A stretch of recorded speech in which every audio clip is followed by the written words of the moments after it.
자, 조동사는 문제풀이 방법이 일단 해석이다라는 거 생각하시고 그 조동사의 역할 먼저 볼게요. 그 4페이지에.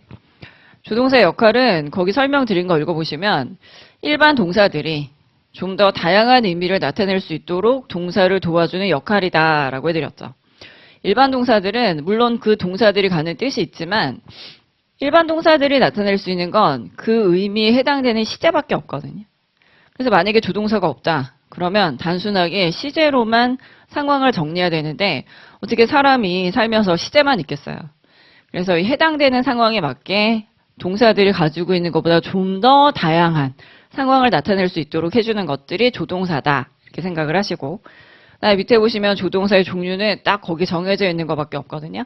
한번 읽어볼게요. must, will, can, may, shall, would, could, might, should. 다시 must, will, can, may, shall, would, could, might, should. 이런 애들을 보면 우리가 조동사라고 얘기를 하고 자, 조동사는 뭐 토익 같은 데서 문법 문제로 내겠다 그랬을 땐 보통은 뒤에 동사 원형 자리를 빈칸으로 뚫어놓고 여기에 동사 원형 넣는 문제로 내거든요. 이건 정말 조동사가 갖고 있는 순수한 100% 문법 문제인데 GTF에서는 얘를 취급하지 않아요. 제가 방금 전에 설명드렸듯이 이 조동사 문제 풀이는 해석으로 가는 문제를 내니까 이거는 그냥 상식적으로만 알고 계시면 돼요. 기본적으로. 자, 그래서 이제 조동사 문제 풀이 방법으로 가시면 일단은 해석인데 이 문법의 해석이라는 건 여러분들이 좀 주의하셔야 돼.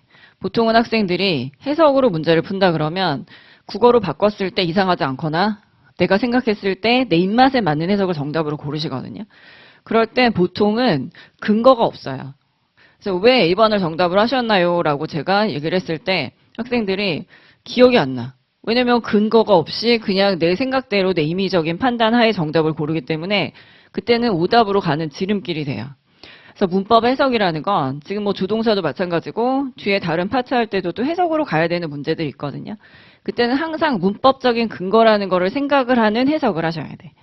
그래서 이 조동사 문제풀이 방법에 제가 설명드린 거를 좀 읽어보시면 조동사 문제는 이 조동사가 속해 있는 문장이라는 건 이제 실제 문제로 나갔을 때 빈칸이 뚫려 있는 문장을 얘기하는 건데 그 빈칸이 뚫려 있는 문장을 해석하는 것도 중요하지만 그 앞이나 뒤에 있는 문장에 이런 조동사가 들어갈 수밖에 없는 힌트들이 굉장히 많거든요. 그래서 그런 부분들을 그냥 해석하느라고 걔네가 묻혀지면 안 돼요. 아셨죠? 그런 근거들이 그냥 국어적인 해석에 묻혀지지 않게 항상 근거라는 걸 찾으면서 그 상황에 맞는 조동사를 골라야 된다는 거. 이게 제일 중요한 포인트예요. 일단 조동사는 문제 풀이 방법이 해석인데 이때 주의하셔야 되는 건 내 임의적인 해석이 아니라 항상 문법적인 근거를 찾는 해석을 하셔야 되고 이 조동사에서 문법적인 근거가 되는 해석은 그 문장의 상황이 무엇인지를 찾는 거예요. 조동사에 있어서 근거가 되는 거는 이 상황이 뭐지라는 부분을 찾는 거니까 지금 5페이지부터 조동사 공부하실 때 그냥 막연하게 들어가서 막 암기하지 마시고 조동사는 상황이 중요해서 제가 상황별로 조동사들을 다 묶어드렸거든요. 그 상황을 먼저 암기하고 그 상황에 맞는 조동사를 또 암기해서 그리고 나서 문제에 적용시키는 연습을 하시는 거예요. 먼저 어떤 상황이 있는지 보셔야 되니까 저 5페이지 제일 위에 필수, 의무감, 강한 권고라는 상황이 있어요. 권고, 충고의 상황이 하나 있고 제한의 상황이 있죠. 제한의 상황. 정중한 요청의 상황이 있고 이제 정중하게 요청했으니까 허가를 내려준다. 이렇게 연상을 시키시면 좋죠. 6번에 능력의 상황이 있고 7번에 선택, 기회의 가능성 이런 상황이 있고 8번에 과거의 반복적인 행위예요.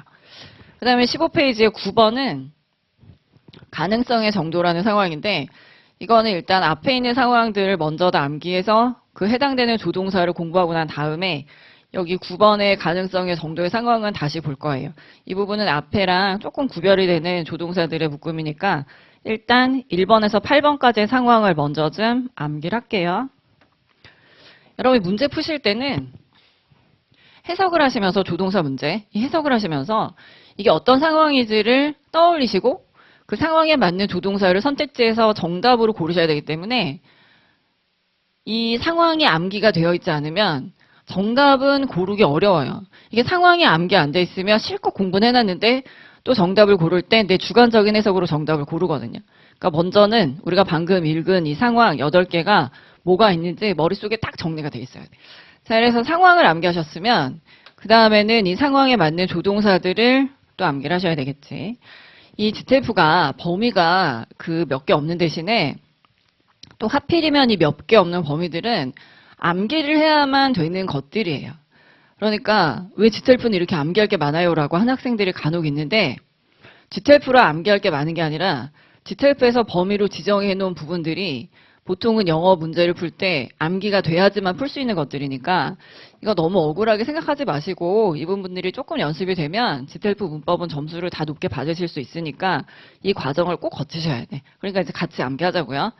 자, 필수 의무감 강한 권고에서 쓰는 조동사는 must예요. must 옆에 제가 괄호해 놓고 have to라고 이꼴 표시해드렸지. 자, 1번에 강한 권고, 그 다음에 필수 의무감의 조동사 누가 있다고요? must, 그 다음에 이꼴 표시해 놓고 have to가 있고 해석 문제니까 먼저 해석은 뭐뭐 해야 한다 라고 국어적인 해석이 나가는 거고 그 위에 보시면 이 필수 의무감 강한 권고라는 건 무조건 해야 되는 거. 그렇죠? 무조건 해야 되는 거. 무조건 해야 돼서 어떤 다른 대안이 없는 경우 필수. 의무감이라는 것도 무조건 해야 되는 거죠. 그 다음에 강한 권고는 무조건적인 건 아닌데 하는 게 더 낫고 좋고 바람직하다라는 걸 굉장히 강력하게 주장하는 상황이에요.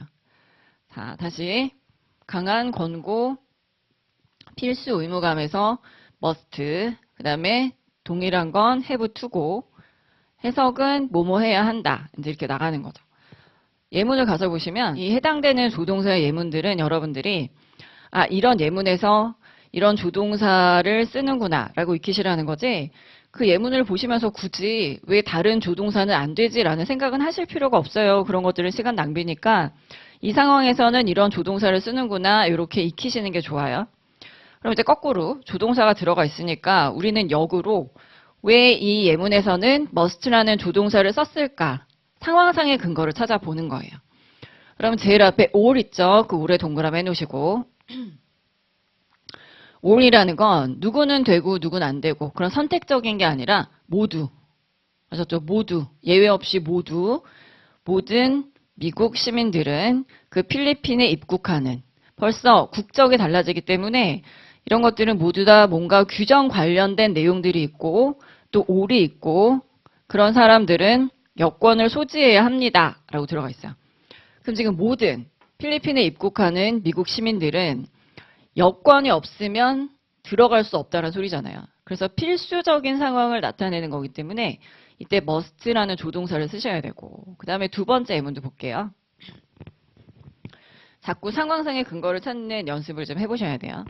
학생들은 입학 시험을 치러야지만 하는 거죠. 대학에 들어가기 위해서는.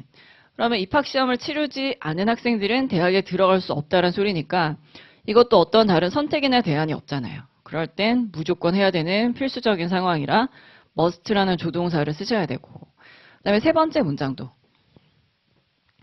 성공적인 산악인이 되기 위해서는 자 당신은 좋은 체력을 갖춰야만 합니다. 이거는 필수적이라기보다는 그 듣는 사람에게 이렇게 하는 게 더 낫겠다라고 강하게 주장하고 있는 강한 권고의 개념으로 가는 must. 그 다음 밑에 있는 문장. 자, 경찰은 위험한 상황에서 사람들을 보호해야만 하는 건 경찰이라는 직업이 가지고 있는 의무죠. 그래서 이때도 must가 적합한 조동사고. 자, 밑에 있는 예문 보세요. 자, 당신은 금요일까지 임대 계약서에 서명해야 돼요.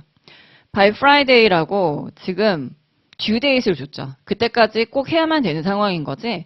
그러니까 어떤 due date이 있을 땐 그 날짜 지나가면 무의미한 게 되는 거니까 그때까지는 무조건 해야 되는 필수적인 상황이라고 보셔야 돼.